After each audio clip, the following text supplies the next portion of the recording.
ಅಗತ್ಯ ವಸ್ತುಗಳ ಬೆಲೆ ಏರಿಕೆಯನ್ನು ಮಾಡಿದ್ದಾರೆ. ಇದರ ಪರಿಣಾಮ ರಾಜ್ಯದ ಜನ ಯಾವ ಜನರಿಗೂ ಮತವನ್ನು ಕೊಟ್ಟು ಆಶೀರ್ವಾದ ಮಾಡಿದ್ರು ಅದೇ ಜನ ಇವತ್ತು ಕಾಂಗ್ರೆಸ್ ಸರ್ಕಾರಕ್ಕೆ, ಸಿದ್ದರಾಮಯ್ಯ ಸರ್ಕಾರಕ್ಕೆ ಇಡೀ ಶಾಪವನ್ನು ಹಾಕ್ತಾ ಇದ್ದಾರೆ. ಆ ರೀತಿ ಬೆಲೆ ಏರಿಕೆಗಳಾಗಿದ್ದಾವೆ.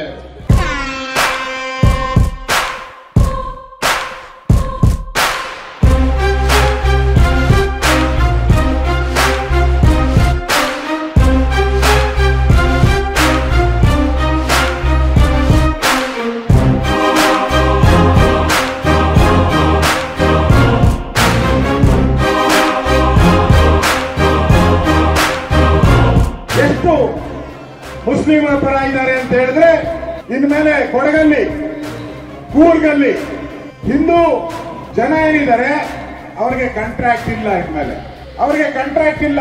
ರೋಡ್ ಹಾಕಂಗಿಲ್ಲ, ಆಸ್ಪತ್ರೆ ಕಟ್ಟಂಗಿಲ್ಲ, ಪಾರ್ಕ್ ಮೇಂಟೆನೆನ್ಸ್ ಮಾಡಂಗಿಲ್ಲ. ಎಲ್ಲ ಇನ್ಮೇಲೆ ಅವರಿಗೆ ಕೊಟ್ಬಿಡ್ತಾರೆ. ಯಾರಿಗೆ ಅಂದ್ರೆ ಎಲ್ಲಿಗೆ ತಗೊಂಡು ಹೋಗ್ತಾ ಇದ್ದಾರೆ? ಒಂದು ಪಾಕಿಸ್ತಾನ ಆಲ್ರೆಡಿ ನಾವು ಕೊಟ್ಟಿದ್ದೀರಾ ಇಲ್ಲೋ? ಕೊಟ್ಟಿದ್ದೀರಾ? ಒಂದು ಪಾಕಿಸ್ತಾನ ಕೊಟ್ಬಿಟ್ಟಿದ್ದೀರಿ. ಈ ಸಿದ್ದರಾಮಯ್ಯ ಇದ್ರೆ ಕರ್ನಾಟಕದಲ್ಲೂ ಕೂಡ ಮಿನಿ ಪಾಕಿಸ್ತಾನಗಳನ್ನ ಕ್ರಿಯೇಟ್ ಮಾಡ್ತಾರೆ.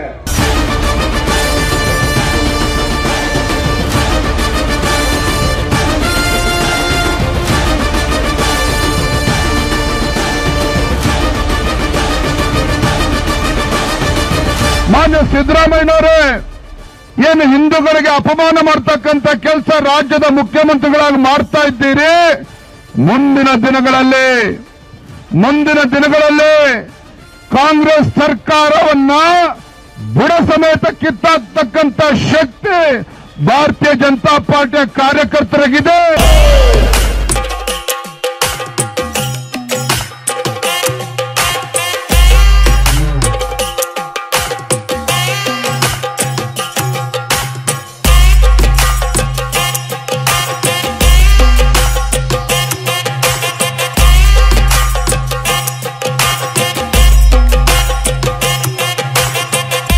ಎಲ್ಲ ಒಂದ್ ಕಡೆ ಸಿದ್ದರಾಮಯ್ಯನವ್ರಿಗೆ ಅನ್ಸಿರ್ಬೇಕು, ಕೇವಲ ಸಾಬ್ರಿಂದನೇ ರಾಜ್ಯದಲ್ಲಿ ಕಾಂಗ್ರೆಸ್ ಪಕ್ಷ ಅಧಿಕಾರಕ್ಕೆ ಬಂದಿದೆ, ಅವರು ರಾಜ್ಯದ ಮುಖ್ಯಮಂತ್ರಿಗಳು ಅಲ್ಲ.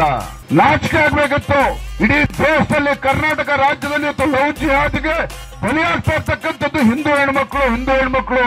ಇವತ್ತು ಆತ್ಮರಕ್ಷಣೆಗೋಸ್ಕರ ನೀವೇನಾದ್ರೂ ಹಣ ಕೊಡಬೇಕಾಗಿದ್ರೆ ಅದು ಹಿಂದೂ ಹೆಣ್ಮಕ್ಳಿಗೆ ತಲುಪಬೇಕಾಗಿತ್ತು. ಆತ್ಮರಕ್ಷಣೆಗೋಸ್ಕರ ಮುಸಲ್ಮಾನರ ಹೆಣ್ಮಕ್ಳಿಗಲ್ಲ. ನೆನಪಿಟ್ಟುಕೋ.